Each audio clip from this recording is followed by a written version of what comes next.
You're listening to the Nerdverse Adventures podcast. I'm your host, Anton, and coming up, solo adventures. Yes, just me on a recap, reflection, review of Spider-Man No Way Home. I get into some of my personal history growing up with Spider-Man through the years, as well as go into a deep dive on some of the themes and the core of what it means to be a hero in Spider-Man No Way Home. Right at the top, I'd like to say I love this movie. I love how it's a continuation of the MCU version of Spider-Man, as well as paying homage and celebrating all of the different Spider-Man that have come before. Without further ado, here is my solo episode of Spider-Man No Way Home on the Nerdverse Adventures.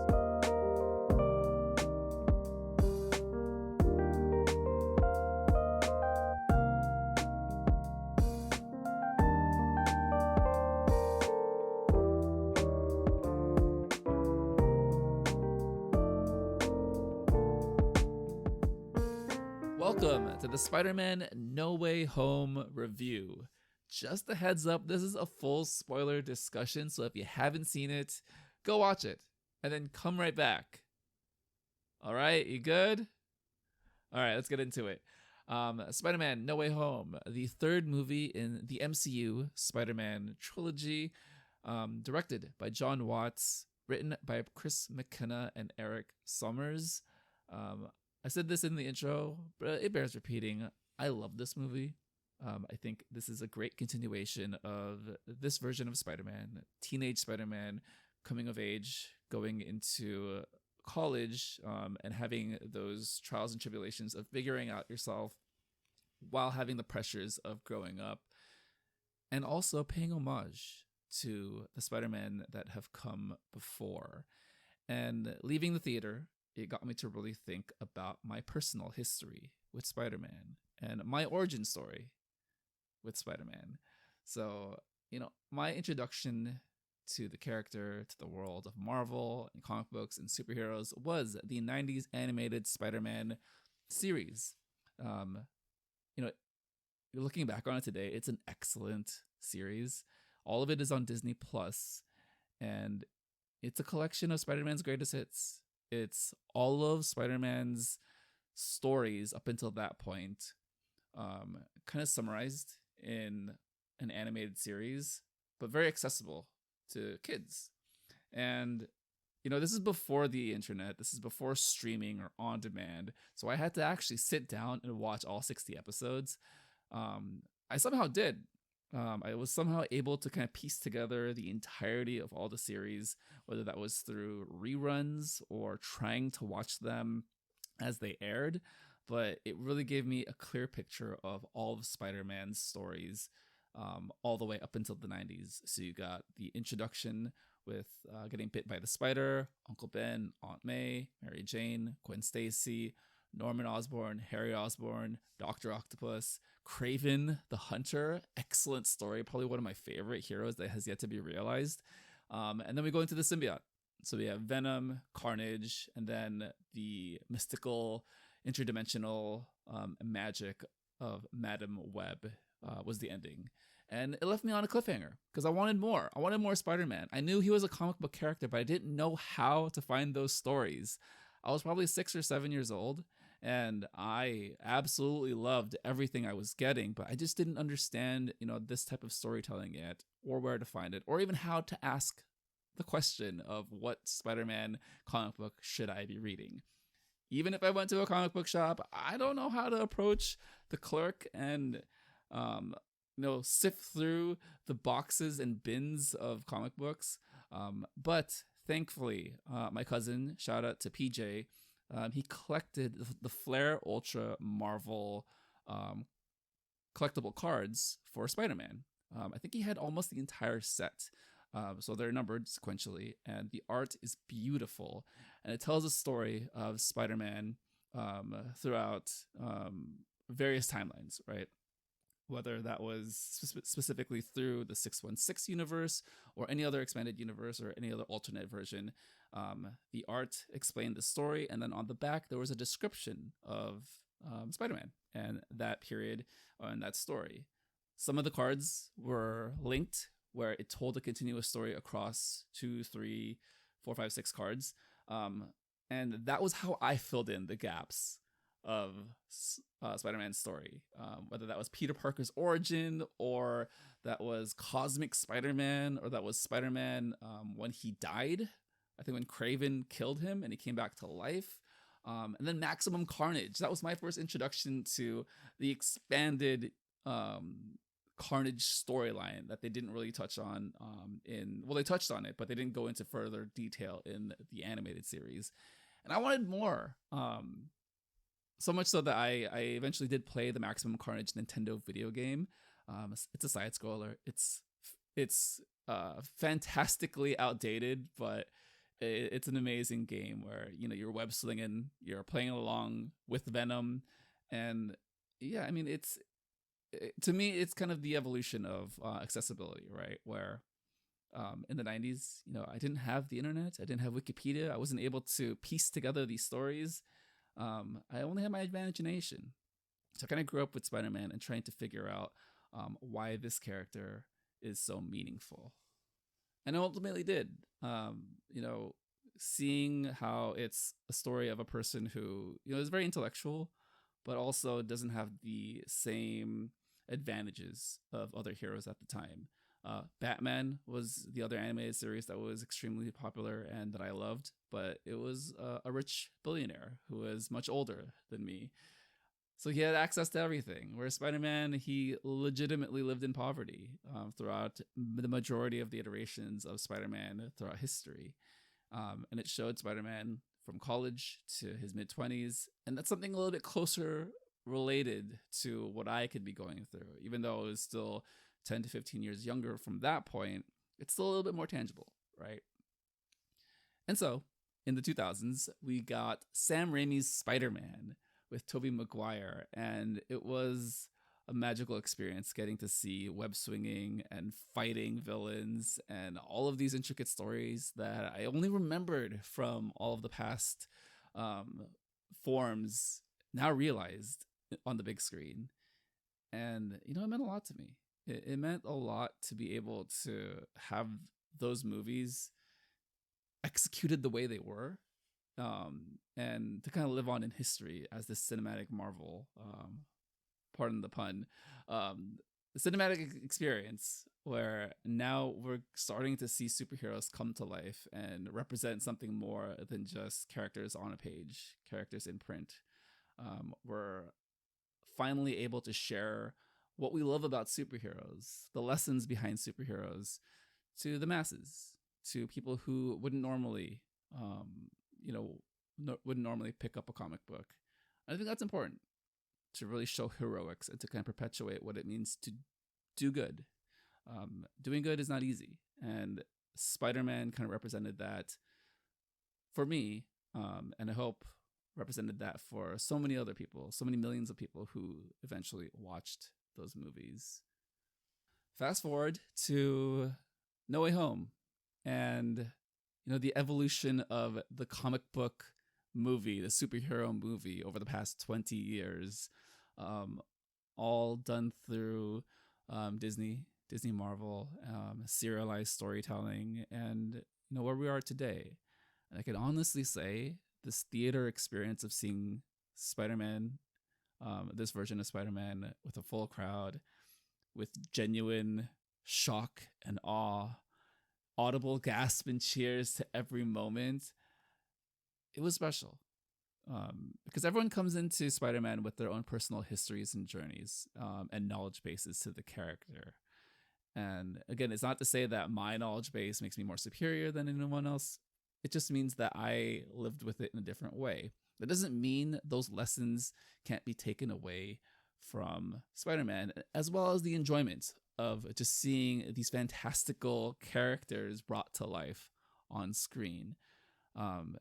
There is a real shared experience that, elevates everything that I've been through with Spider-Man to a different degree.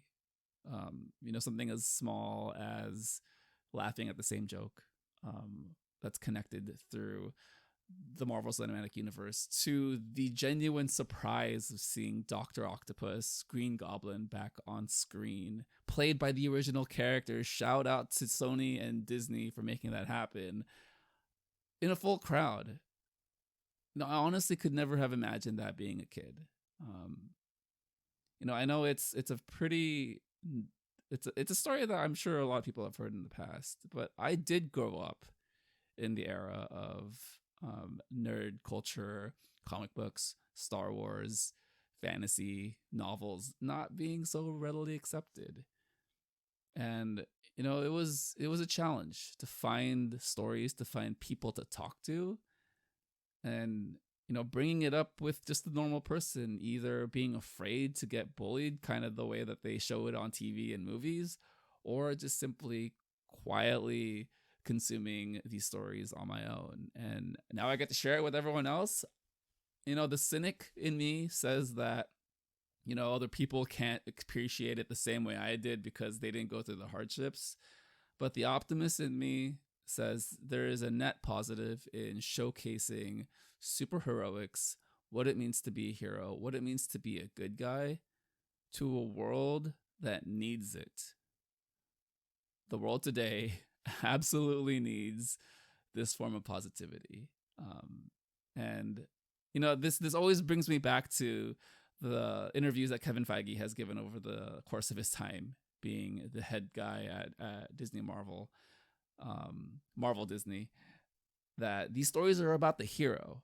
Yes, there is depth to villains from time to time, and occasionally sometimes the villain just takes a backseat, but these characters, these stories are supposed to inspire people to do better, to humanize these characters, to feel that they can relate to them in any number of ways. Maybe not directly, but that they also go through similar challenges that we go through.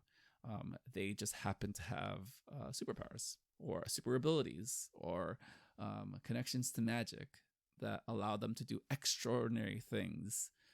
And to me, the more people see these stories, my hope is the kind of better we are just as people, and that we kind of learn to treat each other just a little bit better. Because evil cannot totally be defeated, right? I mean, that's always the story of these hero journeys, right? Evil is a cycle. Evil will always come back and return, but it's up to the people doing good to continue to fight that fight, and that's where Spider-Man comes in. The big picture takeaways for me for this movie, and this is not a critique. This is not even something that doesn't work for me, but it's something noticeable. And it's that No Way Home rests heavily on the investment of the audience having seen every MCU movie in the past. So not just the 3 Spider-Man movie, but also Infinity War, also Endgame, also Civil War, as well as Amazing Spider-Man 1, Amazing Spider-Man 2, and then the Sam Raimi Spider-Man trilogy.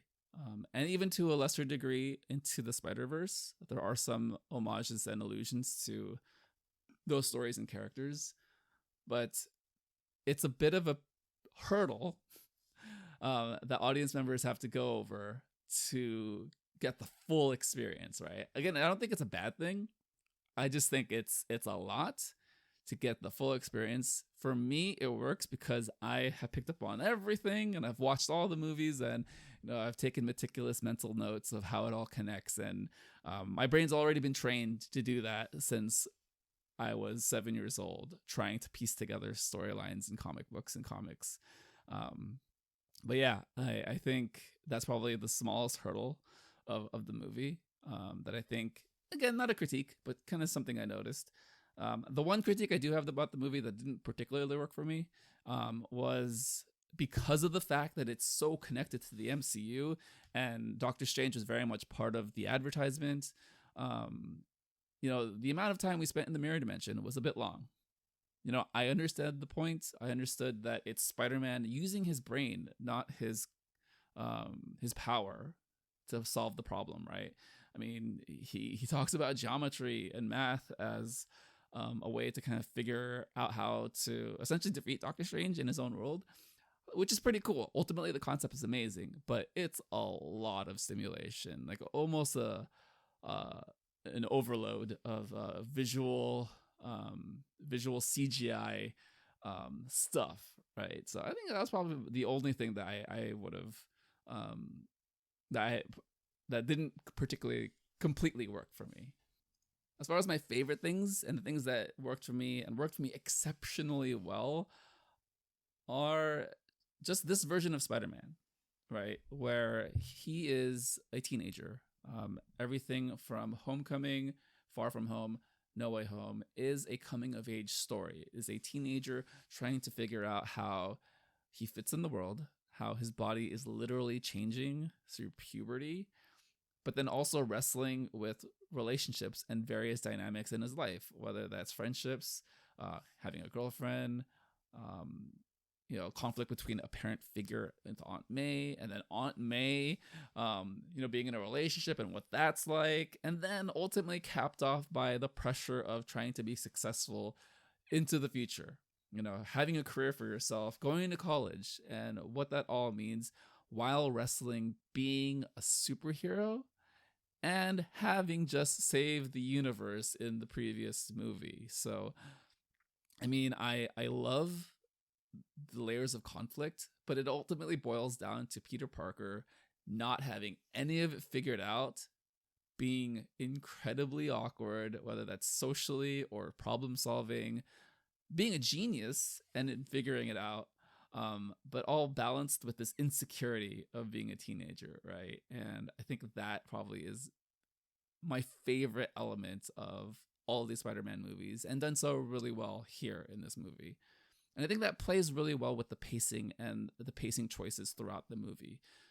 There are a number of scenes at the very beginning where it's very fast paced, where his identity is revealed and everything is hectic, everything is moving. You don't really get a sense of time and how quickly and how long things have moved. But by the time you start the movie and maybe about the third of the way through, it's been several months. And it's just been this chaotic whirlwind. And I feel like that is representative of what it means to be a teenager going through a very high pressure situation in your life. It doesn't necessarily have to be your super identity being revealed to the rest of the world. It could just be the pressures of, picking a degree for college, picking the next step in your life, perhaps even just applying to school, and then senior year in general. So I think John Watts did an excellent job of using the pacing as a stand-in for the emotional pacing of what it means to be a teenager, and really trying to figure things out without any roadmap from anywhere. I mean, adults will do their best to give advice and try to guide, and try to be a mentor, of course, to the past generation, the upcoming generation, but sometimes things get lost in translation and it doesn't always work out for the best. The last thing I want to mention are the relationships. I absolutely love how Ned and MJ are his best friends. That this version of Spider-Man, really shows them at the core. Shout out to Ned, by the way, and all the Filipino families for feeling seen in this movie. I'm Filipino and Chinese. I am culturally Filipino. I was born in the Philippines. I'm ethnically probably more Chinese, but there's a mix of cultures here. So I've essentially celebrated all the traditions of being Filipino, and being Chinese. But yes, this goes into the scene in Ned's house with the two other Spider-Man from different universes, and Lola comes through and she knows exactly who those Spider-Man are, and she talks to them in Tagalog. There are no subtitles, but you understand the context of what's going on. She is not surprised by Spider-Man. She just wants them to not make a mess and use your web swinging and wall crawling to help clean up the house and the mess that they've made, right? And I thought that was a very beautifully charming moment. And shout out to all my Filipinos out there, because it meant a lot to me. I think I was the only one in my row that was reacting and laughing because I understood everything that Lola was talking about. But yeah, that was a beautiful moment.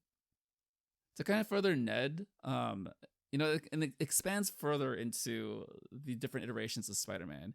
His character design is very similar to Genki Lee in Miles Morales Spider-Man. There is a Genki in the Into the Spider-Verse movie, but he is first introduced in the Miles Morales Spider-Man from Brian Michael Bendis. And I just think it's beautiful that there are different versions of these characters now living in cinema, in movies.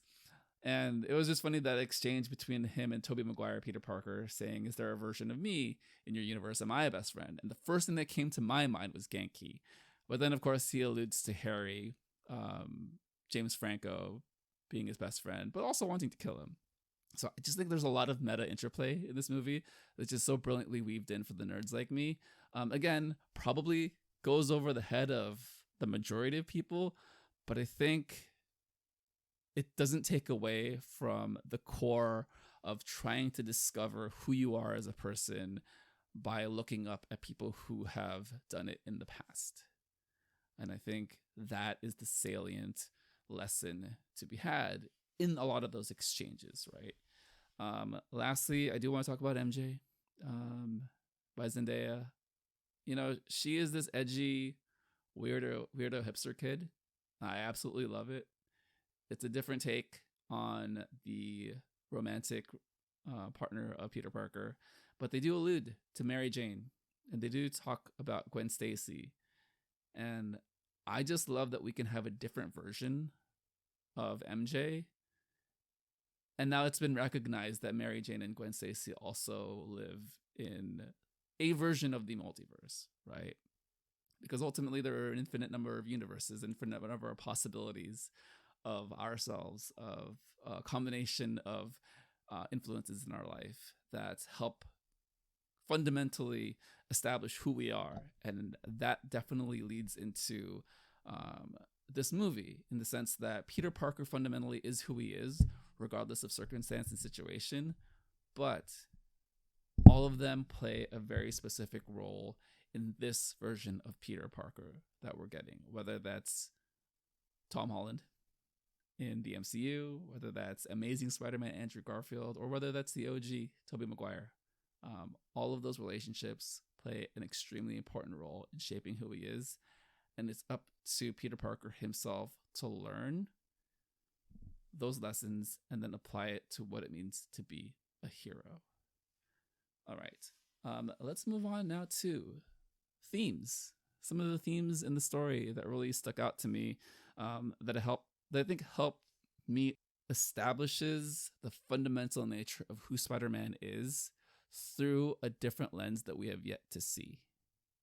And the first theme that really stood out to me was this idea of everyone deserves a chance at redemption. And this is all played out through the villains of Spider-Man. I talked about the animated series of Spider-Man, and they give you the entire Rogues Gallery in that series. And it's just amazing to see them all brought back on screen for this movie, for No Way Home. All the cinematic versions, live action versions are here. So we have Green Goblin, Norman Osborn, played by Willem Dafoe, Dr. Octopus, played by Alfred Molina, Sandman, Flint Marko, Thomas Hayden Church, Lizard, Dr. Kurt Connors, Riz Ifans, and Electro, Max Dillon, Jamie Foxx. And I think the brilliance of this movie is that not only were they able to bring back all of the characters and actors who played them, so shout out to Sony and Marvel for footing that bill, it's that they were able to give them depth in a movie that could very well have been very bloated with the number of things happening, right? I still love Spider-Man 3, but there was just some things that didn't work out for a number of reasons, right? This movie, it does feel like every villain was given a moment of humanity where you understood where they were coming from. Electro kind of reflecting on why he was thrown into a vat of electric eels and remembering that he was a scientist that was discarded by people in power, right? He was essentially a discarded person, a voiceless person who just wanted to, understand what it felt like to have a little bit more control in his life. And then we have Lizard Kurt Connors, who his aspirations for evolution, his aspirations for the next level of human ingenuity consumed him. Sandman, doing everything for his daughter to the point where he was no longer able to keep himself together and literally became sand. Dr. Octopus, Otto Octavius, controlled by his mechanical arms. And the lesson there is, wanting to be able to do everything, giving yourself the extra reach, but then not being able to reach anyone because at a certain point you are pushing people away. And then finally, Green Goblin, Norman Osborn, Willem Dafoe, chef's kiss, beautiful, beautiful characterization and performance. Really bringing back the two sides of the coin, right? Of being brilliant, but also having a darker side, understanding empathy, but also understanding the complete lack of empathy, and how those two sides of that character were in conflict with each other. Ultimately, every single one of these villains has a point where you can remove the thing that makes them villainous, and it's still up to them to make the choice to do better. And that is the lesson of this movie, is that Aunt May wanted to instill in Spider-Man the lesson of helping people. She says in what I think is actually probably a more powerful line. Of course, they do bring it up. With great power comes great responsibility, but it's what you do with that power, right? It's always left kind of ambiguous as to what does that look like. We can always say that line, but we're never really given the examples of how to use that power. On her tombstone, on her gravestone, it's written. It says, "When you help someone, you help everyone. Regardless of your standing in the world, regardless of where you are, how much resources you have to offer, you can always help someone." And that was what she spent her entire life doing. So she helped at the shelter, and she always wanted to instill in Peter this unconditional love of helping another person, because you don't know what they're going through. You don't know how they can be helped. And it expands even further into the villains in that there is no one size fits all of how to help someone. Everyone goes through something a little bit different. Everyone has something that weighs them down. There is always a reason for why someone may turn to a life of crime. You don't ever forget the nasty, evil, vile things that they have done. But ultimately, this is a story of redemption of these characters. And I think that this plays into being a love poem for all the Spider-Men that have come before through the villains. And that we can always learn to do better when it's hard. Because it's always easy to do good when it's easy. It sounds a little bit redundant, but it's always easy to open a door for someone who, is in front of you or behind you, right? But what if that person is potentially, a villain? What if they've got octopus arms sticking out of their back, and then what? And again, it plays into the great power comes great responsibility line, in that power doesn't necessarily mean overpowering somebody. It doesn't necessarily mean using your power to save the day. It just means, how do you manage, and when do you use your power to affect positive change? And now let's move on to the last theme I'd like to go over, and it is this idea of what it means to be a hero. And I think this movie, to me at least, the point in which they make this visible for the audience is when they introduce all three of the Spider-Man together. So again, just setting it up, it's just the most beautiful scene when Ned opens up the portal and Andrew Garfield's Amazing Spider-Man, I'm getting choked up, comes through and takes off his mask. The theater went insane. I was just sitting there with chills, with a giant smile on my face. I couldn't respond because I was just so happy that it was happening. And then Ned opens up another portal behind them, of course. And Tobey Maguire walks through without a suit. Again, another brilliant moment. Just pure joy, if I'm being completely honest. This also plays into the pacing of the movie because they allow this scene to breathe.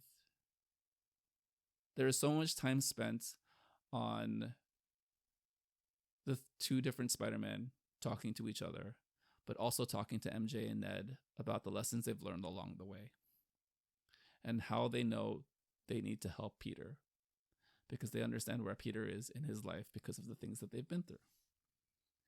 All of this leads into the rooftop scene at the school where, Peter's tingle goes off and he sees Andrew Garfield and Tobey Maguire. Spider-Man 1 and 2? Spider-Man 2 and 3. Spider-Man 2 and 3.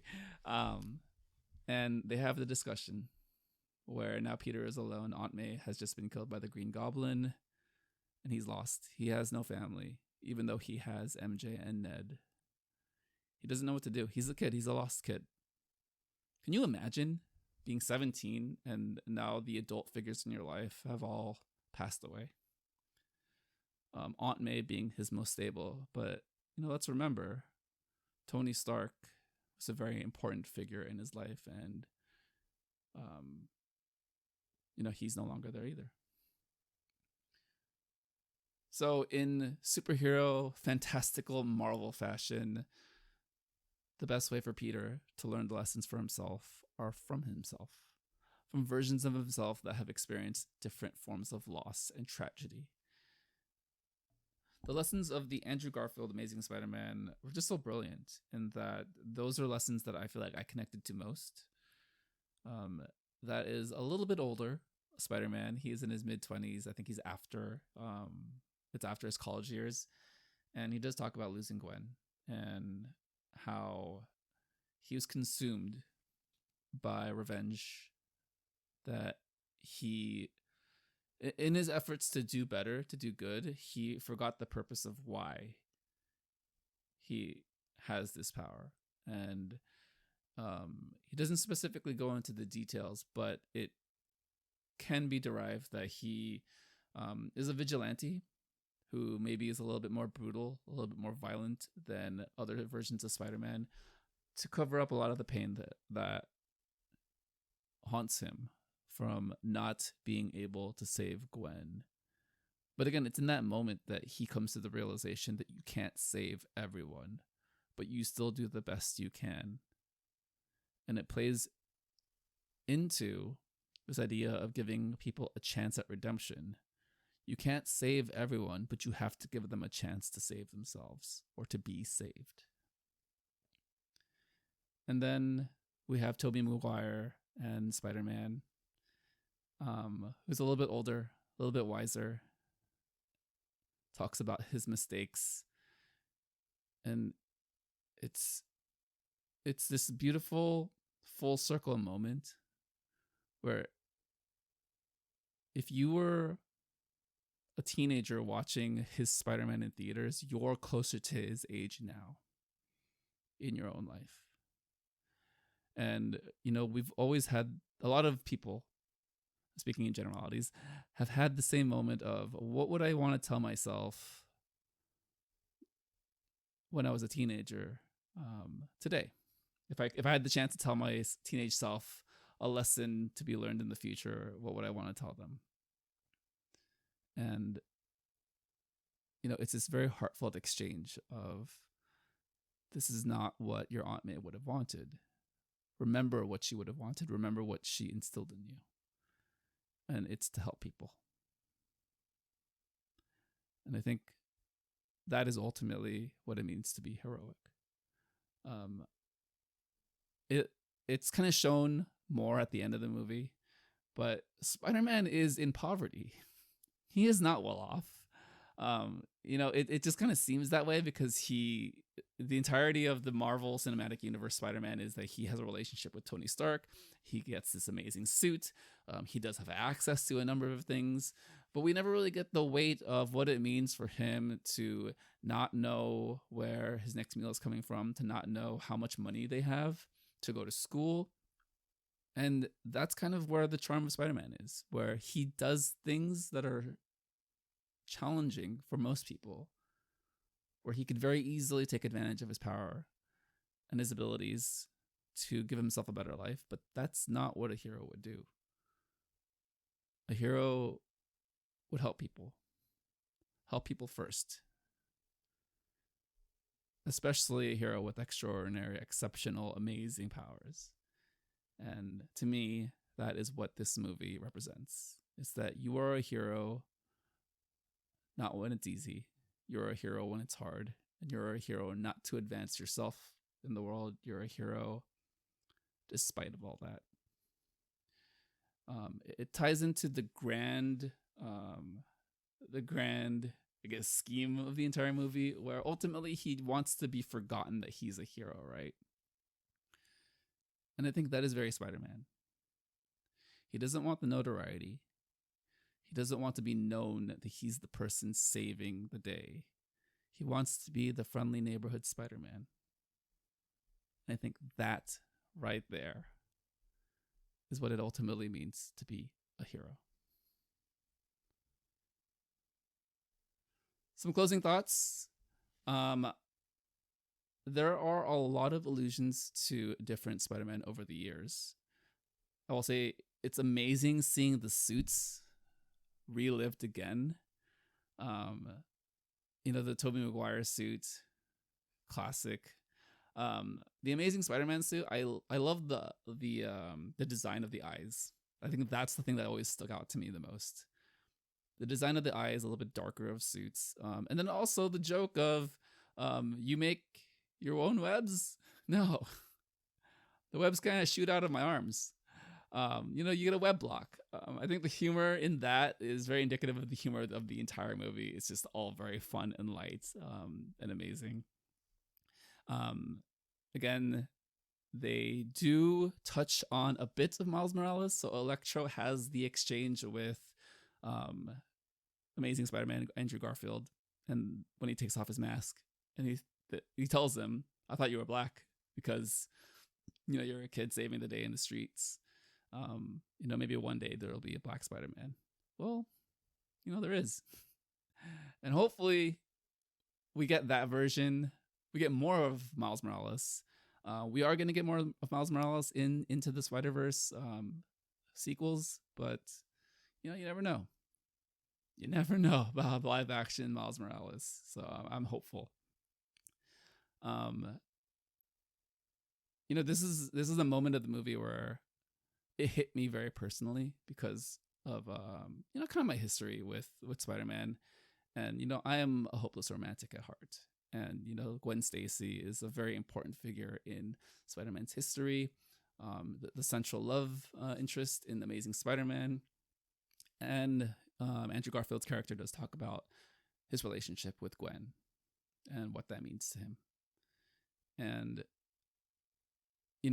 having the opportunity to save MJ in a very similar fashion is very clear, right? That they're paying homage to that moment, and that when he was given another chance to save the love of his life, even though it wasn't his, he did the right thing, and he was able to. And I just love all the little callbacks to everything, while also still being a cohesive story. To me, it just works, and I love it. Some final notes on the movie. I felt like the action sequences there were a lot, but they didn't bog down the movie. I still felt like the movie was paced fairly well. Again, I keep going back to the pace of the movie. I love the pace of the movie. the action sequences weren't inserted just to be in there. I think there was a nice blend between moments of story development, but also story development within the action sequences, right? I think the Aunt May death was very powerful, because we did get to live with Aunt May for 3 movies. To varying degrees. I think people would disagree or agree or have a debate over how she was used throughout the 3 movies. I still think it worked for me. And again, it's an homage to the Ultimate Spider-Man, way that Aunt May and Peter Parker end, right? In Ultimate Spider-Man, Peter Parker is the one that passes away, but it's ultimately the same lessons that can be gleaned from that moment. And it's also that inflection point for Spider-Man, right, where he's now able to connect this point of tragedy with the other versions of Spider-Man. Happy Hogan. I think he is a very fun parallel for the older audience members who still don't have life figured out, but that are expected to be mentors for the younger generation, but are still trying to figure things out. I think he does an excellent job of giving some levity into the movie, from an older person point of view, but also being very real and grounded in that he is just trying to clean up the mess of the vacuum left from not having heroes in the world. What does that mean, right? What does that mean to not have Tony Stark, to not have Captain America, to have Bruce Banner, but kind of in the background? And ultimately, again, I want to celebrate the relationships and friendships. It's quite tragic at the end of the movie that Doctor Strange does have to erase the memories of everyone that ever knew Peter Parker's identity, but ultimately to save the universe, to save the multiverse. And that was Peter's sacrifice at the end, where he finally saw it, that the world needs a hero bigger than what he can offer. And if that meant his sacrifice, his well-being, his emotional well-being, then that was something he could offer to the rest of the world, to the rest of the multiverse. I don't know where it's going to go from here. I would love for Zendaya and Ned to return. But you never know. It's just tough to say, right? So yeah, let's get into some recommended comics. If you love Spider-Man, if you want to know more, if you want to see Spider-Man on the page, I have 2 recommendations. So one is Ultimate Spider-Man by Brian Michael Bendis. It's a 160 issue series, but it is Spider-Man's greatest hits. It's the Ultimate Universe Spider-Man. Marvel decided that, hey, what happens if we retold everyone's story starting from the 2000s and modernized it, and it all happened starting at this point. So with Peter Parker Spider-Man, he starts in the 2000s. He's 15 years old. And it's all of his stories, all of his greatest hits, his villains, his favorite character, your favorite characters, all told in one concise timeline over 160 issues. You can find them in trade paperback at your local library. I have the first 3 volumes right now, checked out at the library. They are all available at mine. So please check your libraries. If you can't afford them, they are available either physically or digitally.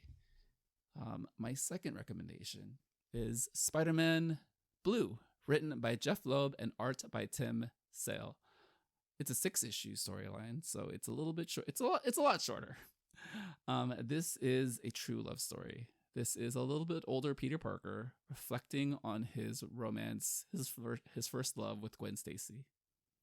And it's a retelling of the Green Goblin's story, of the death of Gwen Stacy, told from a reflective point of view, where we get what Gwen meant to Peter throughout his college years, kind of growing up, being in the midst of Spider-Man, but still trying to figure out what it meant to be an adult. And then the introduction of Mary Jane into his life, kind of wrestling between the firecracker that is Mary Jane, but then the true love of his life, Gwen Stacy. And then a twist. It explores the friendship between Gwen Stacy and MJ. And how her memory lives on between the both of them. Yeah, I'm getting choked up talking about it. It's my favorite Spider-Man story. It's very deep, it's very powerful. And it shows you the depth of love and compassion that romance has sprung into Peter Parker's life. And, what that means as far as how he approaches being a hero.